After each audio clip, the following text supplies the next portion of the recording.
There are just 7 games remaining in Winnipeg's season, and Winnipeg is desperately fighting to hang on to a playoff spot. Now, the Jets have gotten a bit of a break, the Preds have lost, and the Jets now also get to play Calgary and Nashville over the next couple of days. But before then, they've got the Detroit Red Wings. And the Jets are going with some unique lines that may shake things up, which we'll dive into on tonight's episode of Locked On Winnipeg Jets. You're Locked On the Hockey Jets, your daily podcast on the Winnipeg Jets. Part of the Locked On Podcast Network, your team every day.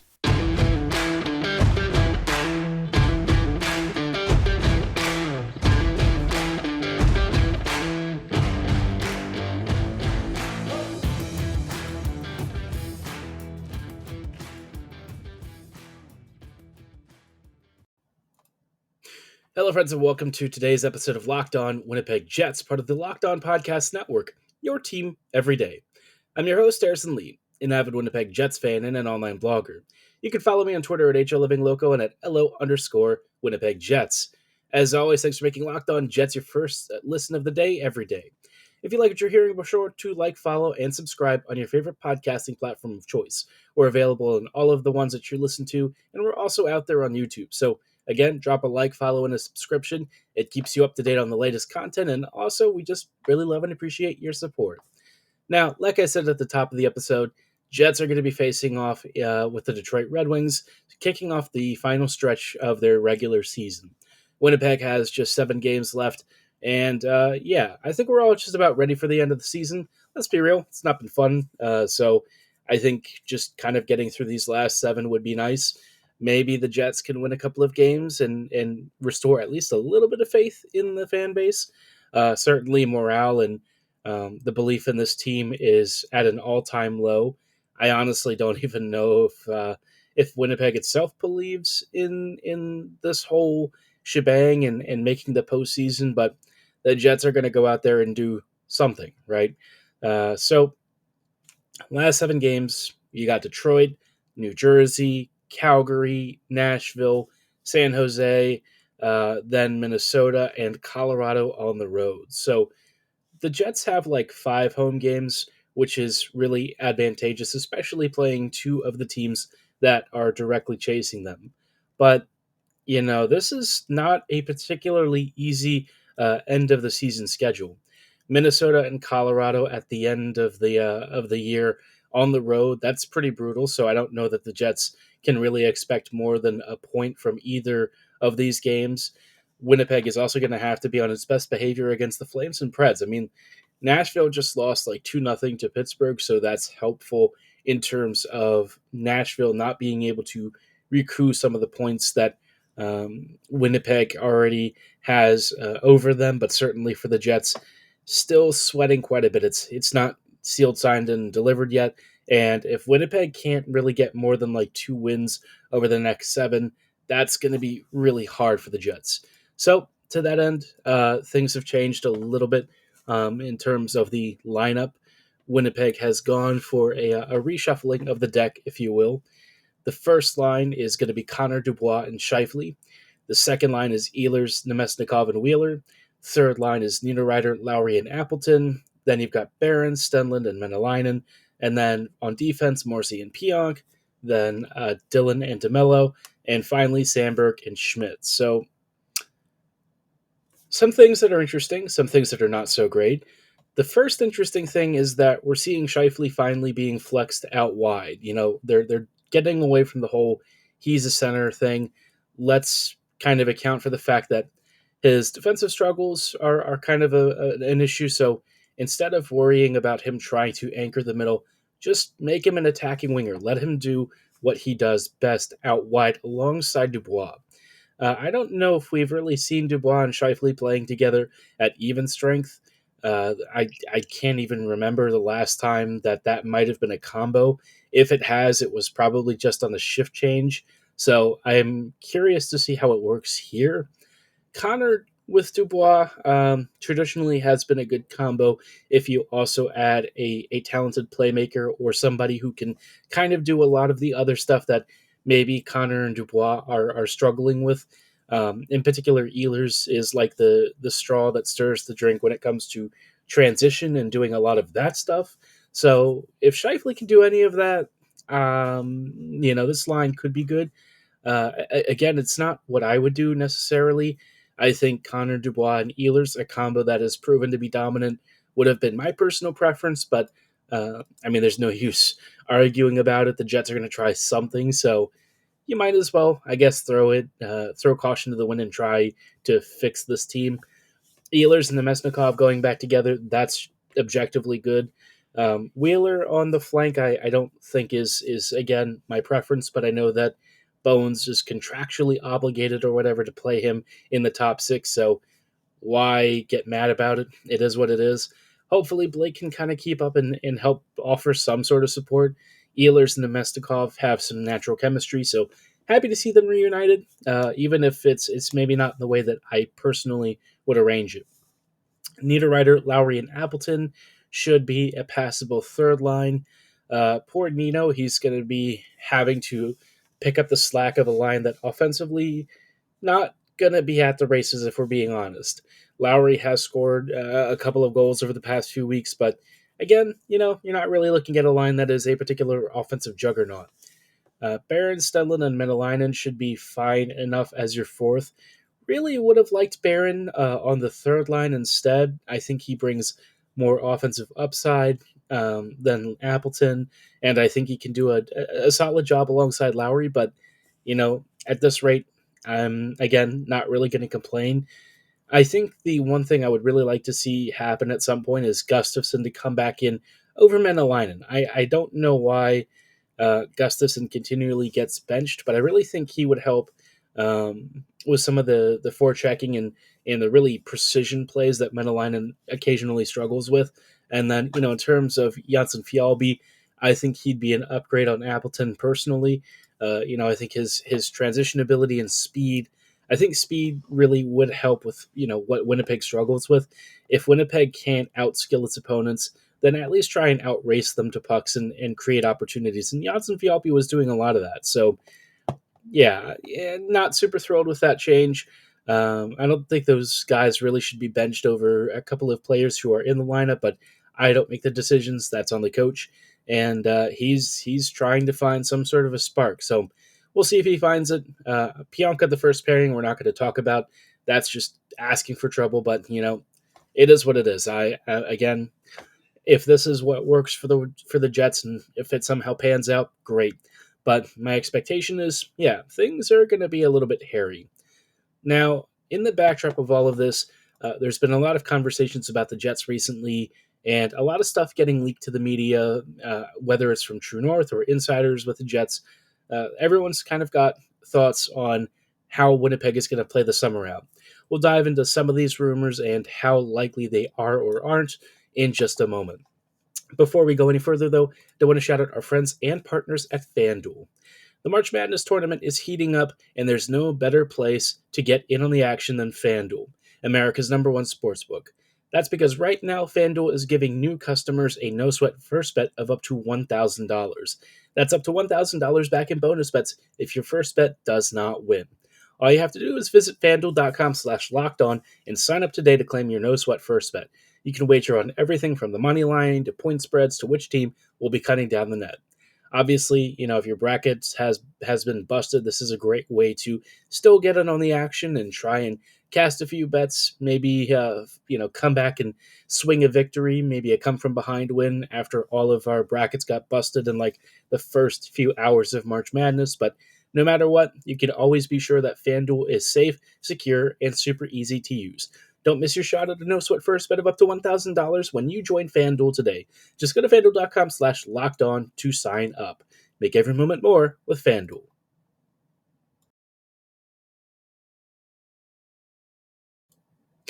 Hello, friends, and welcome back to this episode of Locked On Winnipeg Jets, part of the Locked On Podcast Network, your team every day. Thanks for joining us again today. We are talking about Winnipeg versus Detroit, kind of giving some thoughts on that. I forgot to give a prediction for the game. Winnipeg's kind of been struggling to score recently, but I feel like this is a good chance for the Jets to come back with a 3-1 victory. I say this, but I'm sure Winnipeg is going to have struggles and challenges because that's just the Winnipeg way these days, right? But, against the backdrop of all of this, there have been a surprising number of people speculating on the future of the team.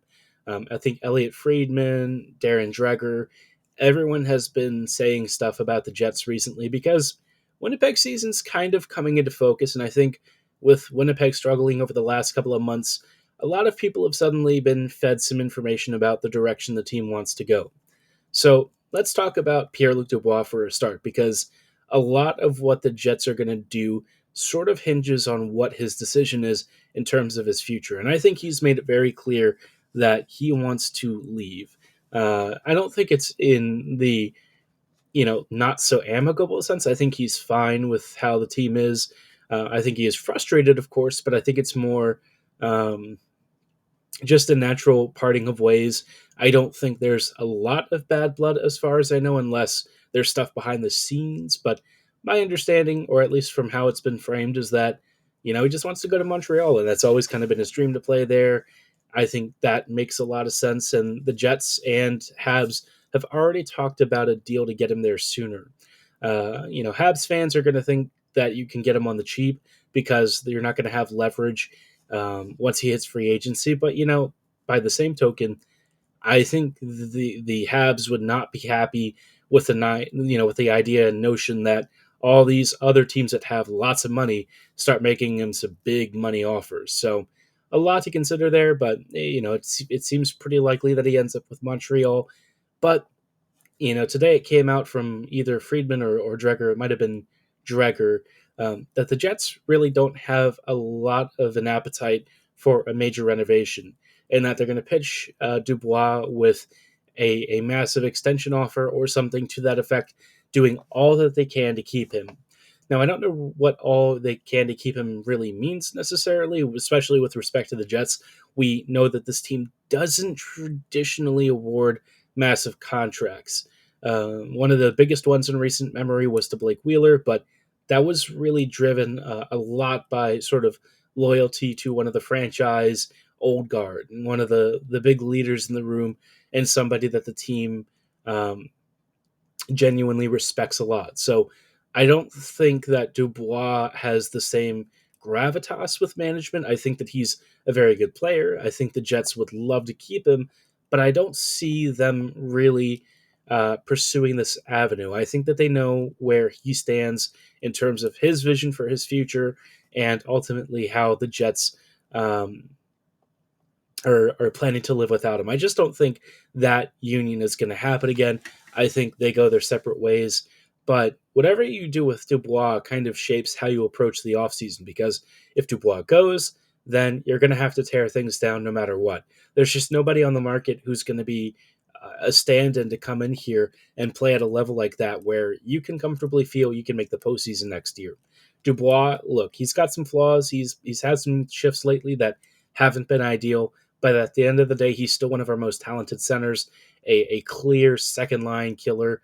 I think it is going to be very hard to replace his impact, especially with the choices the Jets have internally and externally. Externally, there's not going to be much of anything unless you make a big trade.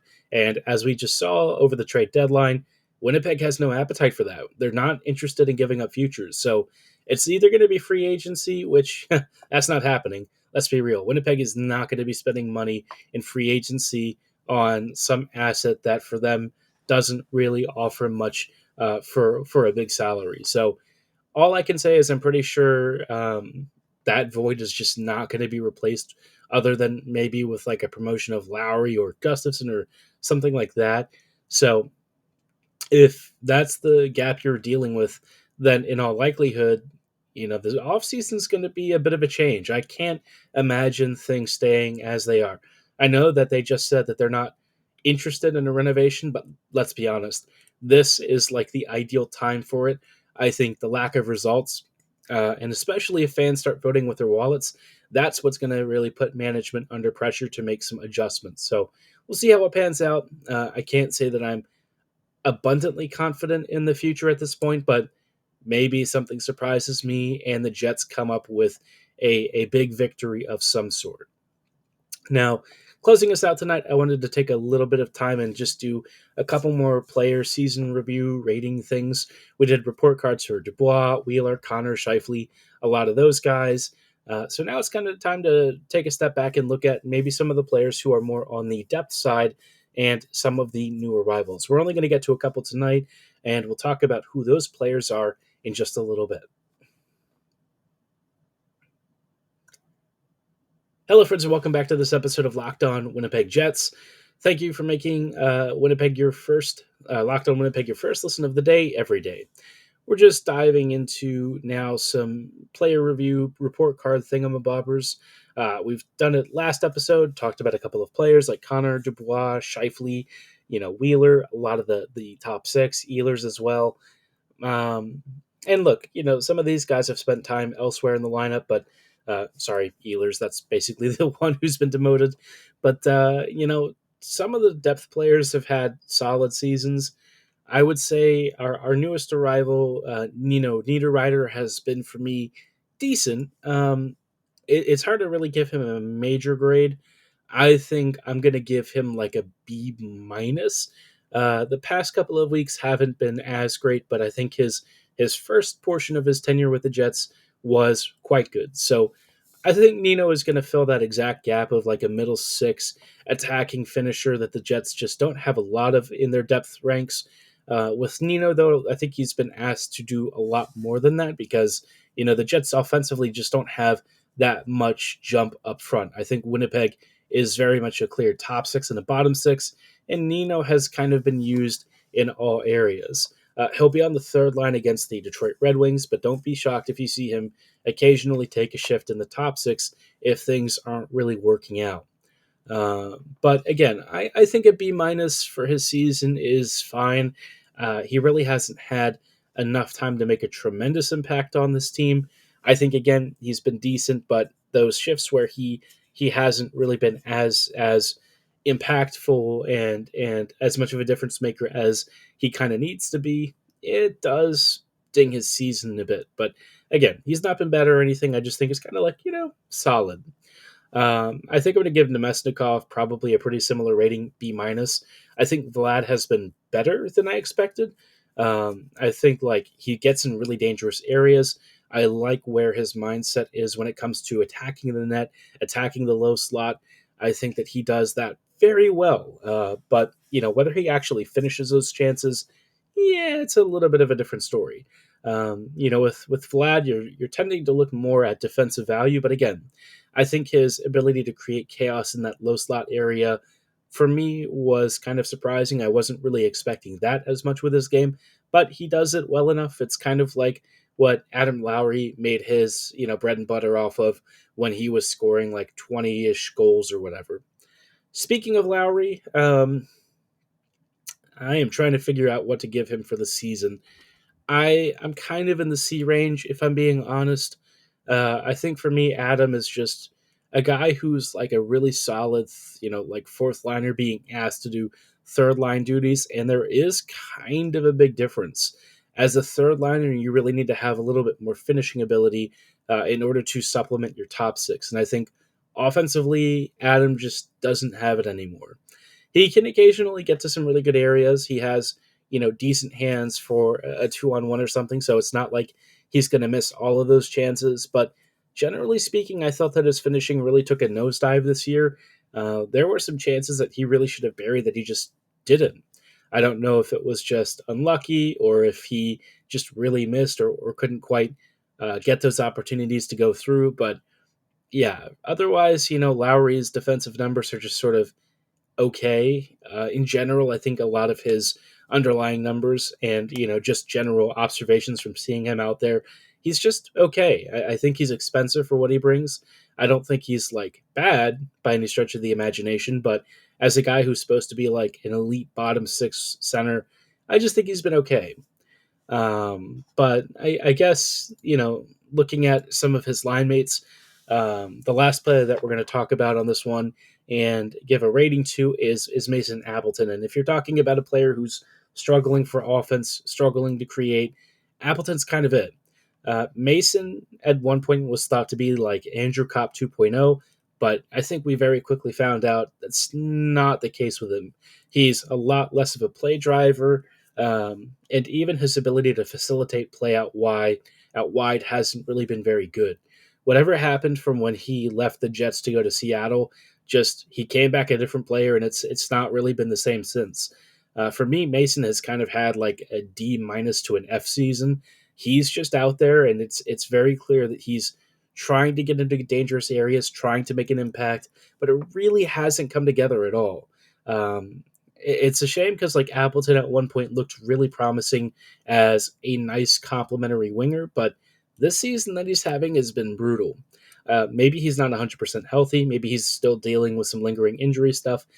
He was out for quite a long time this year, so I'm not really willing to throw him under the bus entirely. But in terms of what I thought he'd do this year, just really hasn't been the sort of middle six scorer or facilitator that I was expecting. So bit of a shame. Would have liked a little more from him, but it is what it is.